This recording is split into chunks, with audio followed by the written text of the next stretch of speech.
It is that day again here at MLB the Show 22. Tier List Tuesday, where we go through our best diamonds in the game, rank them tier by tier, all the way from F tier all the way to the S, to give you cards that are the best to use on your team. We got our new BR program featuring the new Flawless Awards, Larry Walker and Johnny Cueta. We have other cards from the featured program that I hadn't added to the overall tier list. Last week we did our top 5 players every position. You should watch that video still, by the way. It is still applicable a lot today. And let's go through our new awards, see where they all stand in all of our individual tier lists. Here are our catchers. Again, remember, we have our D, C, and B tier, more so your not usable or beginning game cards, or if you're just starting a game from square one, you can give them a use. Your A tier are very viable if you have high parallels on them still, but not really the preferred options. Then your S and S plus tier are the best ones I would recommend for right now, especially since I am recommending these players for a Hall of Fame ranked seasons World Series push. A lot of players are valuable and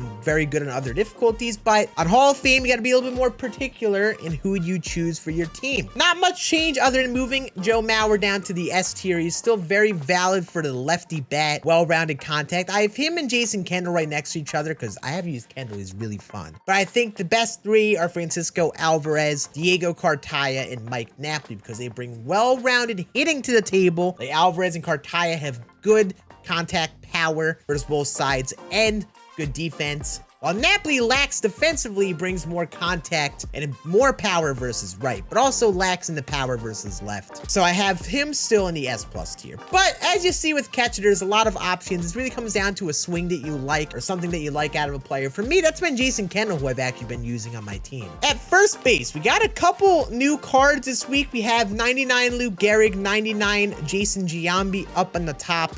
But here's your lower part of the tier list. You know, a lot of solid first basemen, but I get pretty nitpicky with first because this is a position I want some of the best hitters in the game. You're looking the S and S plus tier.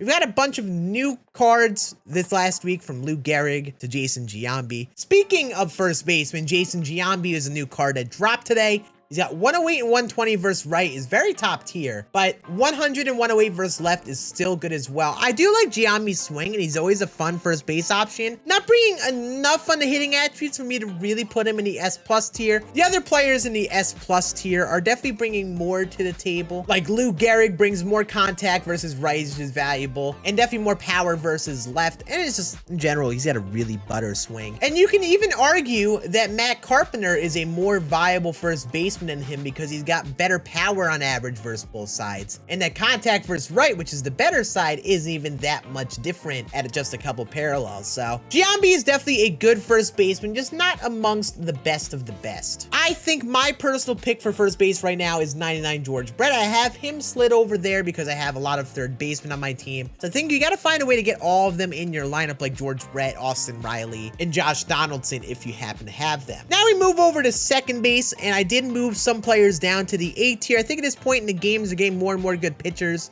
The players that aren't bringing consistent 100 plus contact versus both sides are kind of getting outclassed at this point in the game.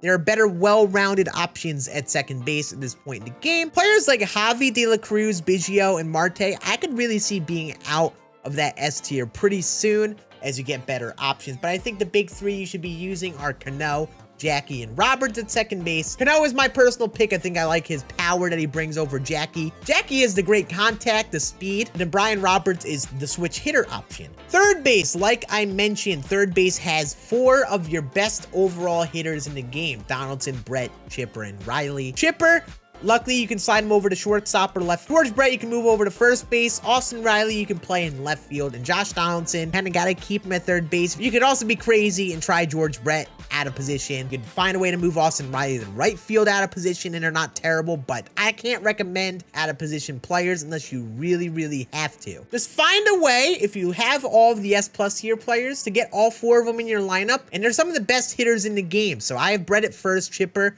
think I'm going to play it short, and Riley I have in left right now. And I did show him before, but 99 Jim Thome is going to be released this week, so I did include him on the tier list because it's the week he's dropping with the monthly awards program on Friday, and his splits versus righties are top tier at this current point in the game. Now we move over to shortstop, and you will certainly notice one thing at shortstop. Ernie Banks and Chipper, I think, are the best two shortstops. Just in general, right now, they have the best overall hitting attributes. Ernie brings good defense to the table, but he's got the best overall hitting and fielding at shortstop. So for me, I think Ernie or Chipper should probably be the big two if you just want to get the best hitter in your lineup, which there aren't that many top tier hitting shortstops. Your well-rounded guys like Volpe and O'Neal Cruz and Ripken and Dansby. Now, they're all good hitters, but they are not the same level of bat as Ernie and Chipper should be. So if you're gonna go for a really good shortstop, I would go for one of those two if you're looking to make the best team. But the S tier is still very valid.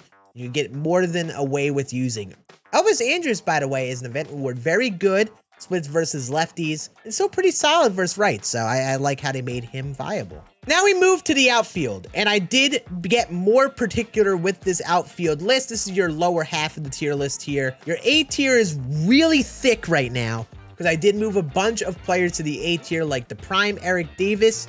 Great versus left, not great versus right. And I moved a lot of players that are just not up to par with some of the other hitters we have in the current point in the game. The Castellanos is great versus lefties, but you don't face many lefties right now. And he is weaker versus righties. Some of these players are lacking defense, but not bringing enough overall hitting to make it worth it. Or they bring defense or just weak versus one side like Aaron Judge. But your S tier, I think, are the best. It's still stacked. I know some people are going to call me a little crazy putting Griffey in the S tier. Maybe the new Shane Victorino in the S tier. But I think these cards at least keep up attribute-wise with the other pitchers in the game right now.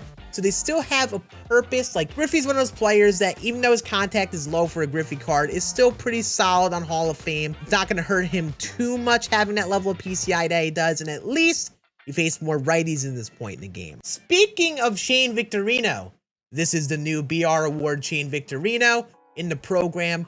I'm kind of sad that they made him really good versus left, but weaker versus right. Like, it would have been nice if he was just a little more well-rounded. At the very least, he is a purposeful bat versus left. It could be fun if you're, I don't know, facing 99 Randy, you want to plop him into center field. Could be okay versus right too. I just have a tough time putting him amongst the best outfielders right now. He only has gold fielding and 88 speed, so he's not even going to be that good of a defensive center fielder, which is, I thought, what Shane Victorino was, like a good fielder. So I don't know what happened to this card, but pretty neat nonetheless. And then we also got 99 Larry Walker in a completely different narrative about this card. Shane Victorino, I think, is more of a niche purpose, if any purpose on your team, but is at least a card that you can use on the team at this point in the game. Larry Walker is a card that I think if you're looking for a right fielder like me, he seems like the guy you need to get. 125 and 124 versus right is going to be elite, especially while right now a majority of the best pitchers in the game are righties. The only lefties you really got to worry about are like Hamels, Leiter, and Randy. And honestly, people only have Randy if anyone. So even at the very least, he's got 110 and 91 versus left. So that's still very valid. But he's going to destroy righties, and I really think this is a dope card for right now. And a few parallels gets him the diamond defense with solid speed and right. So I put Larry Walker in the top of the S plus tier. I have him basically right next to Juan Soto. Honestly, on Hall of Fame, I would lean towards Larry because he has the contact, and he's going to be a better hitter versus righties and Soto and bring better defense. But Juan Soto is still valid. Also, Austin Riley in left is great. Chipper Jones in left is great. And Willie Mays is great in center field. But also other good center fielders are Julio, Cedric,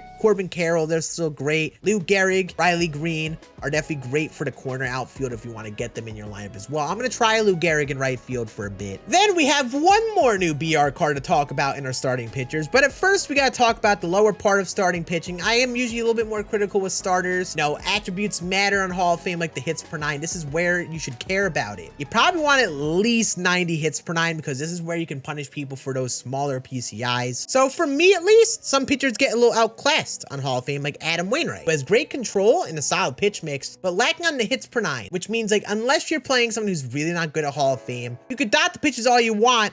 Doesn't matter if you dot it if your opponent's PCI is big enough for them to hit it hard, so. And then in our S tier, our back end of it, mainly starting after Sandy Alcantara, you're starting to see players that may get outclassed soon. just because they're maybe starting to get outclassed in attributes, or maybe their pitch mix isn't that top tier. But players like Halliday has a good hits per 9, but lower on the control, so his velo isn't gonna be enough to get outs. Pitchers like Yu Darvish don't really have enough hits per 9 and walks per 9 to really be incredible in the control, but these guys are still valid at this point in the game. I think are the best of the best, though, are really Randy and Nolan. Those should be your top 2. Like, they're without a doubt really good because the velocity plays, they have a pitch mix that could be dominated. Players like Cole Hamels, Grayson Rodriguez, Pedro, and Messina could definitely be very good still. Some people might not be as good with them individually because they have some slight weaknesses with their cards, but they are definitely very good starters still at this point in the game. Speaking of the new BR program, the last pitcher we gotta talk about, 99 Johnny Cueta with great hits per 9, like 113 hits per 9 is top tier at this point in the game. 121 stamina, great. 106 Ks per 9, good. And 92 walks per 9 isn't bad. It's just you look at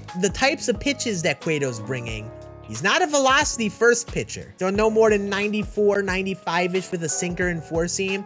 It might get a little up there in the velo once you get some higher parallels. But off the rip, he's not a crazy velo player. So he's kind of like a Greinke type player. But the thing is, he's not bringing enough control, you know? And the circle change and slider, the same pitch speed, and it could be problematic. And, you know, he's got good break on the pitches, but it's not like absurdly good. I'm not trying to just sound like I'm roasting the card, you know? But what I do want to say about Johnny Cueto is he definitely should be a top tier starter. I just don't think he's going to be scary good like a Nolan Ryan or Randy Johnson type pitcher. He will be amongst your top pitchers at this point in the game, and he could be a good pitcher if you don't necessarily want a crazy control pitcher. Hopefully this card stuff will actually play a little better than maybe a Messina. And then last but definitely not least, we have our new relievers tier list. Nothing really changed today, but this week we got Billy Wagner and Rollers Chapman, who are definitely S+ tier relievers. I think Chapman's the best reliever in the game personally. Raleigh Fingers, I still think, is a go-to righty. But Chapman and Billy Wagner, if you can get them both, add them both to your pen, you have 2 top-tier lefties. Then the S tier could be a good mix of whatever you're using right now. I did decide to shuffle some people around. I moved Duran up, Steve Cishek, Trevor Hoffman, because I think they do have purposes. I also moved Houston Street up because I did really like his changeup. I think he's definitely a valid reliever. He's still in my bullpen right now. And then I have 95 Joe Smith with the 125 hits per 9 and the sidearm submarine release. Could be very fun reliever to use if you're really trying to mess with your opponents. And gold Josh Hader. Remember, he's a gold now. You could actually use him if you need a third reliever, but he's got very low walks per 9. He's not really that good at this point in the game, so I really have a tough time recommending him too much. But you know, some people have high parallels on him. You know, many days he gets good inside edge. So all these things are a factor to Josh Hader. Still a good reliever if you need a third lefty though. And to wrap it all up, this is my current God squad at this point in the game. I am still using Jason Kendall. You know how I keep saying I'm going to keep on trying him and see how he does, see if he keeps doing well, and he's been valid. He's got a 1200 OPS, which is way better than I really expected. Anthony Volpe, I used a bit. He's probably going to get taken out at shortstop. I think I'm going to get Chipper and put him there just because playing on Legend, the 103 and 109 contact is good, but Chipper brings better overall hitting, so I'm going to go for him instead. But everyone else might be a lock for now. Luke Gehrig will probably be a lock until I get Larry Walker. I would love to get Larry Walker soon, but you see, still brings the 125 contact for us, right? And as a Yankee fan, I want to give this card a go. And then for the rotation is what I'm currently rocking.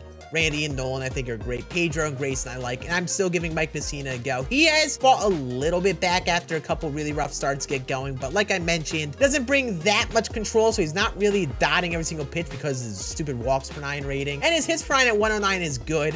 But something like Johnny Cueto brings a little bit more to the table. So I'm not really sure how I feel about Messina, but I'm going to keep on giving him a go. If you enjoyed this Tier List Tuesday, make sure you hit that thumbs up. And please don't yell at me in the comments. Let me know which players that you have enjoyed the most on your team. I would love to hear your thoughts there. But I appreciate you all watching. Actually live streamed right before uploading this video, giving my thoughts and doing the tier list actually live here on YouTube. So, but you all have a great rest of your day. Appreciate you all watching. I'll see you all again on the next video tomorrow. Deuces.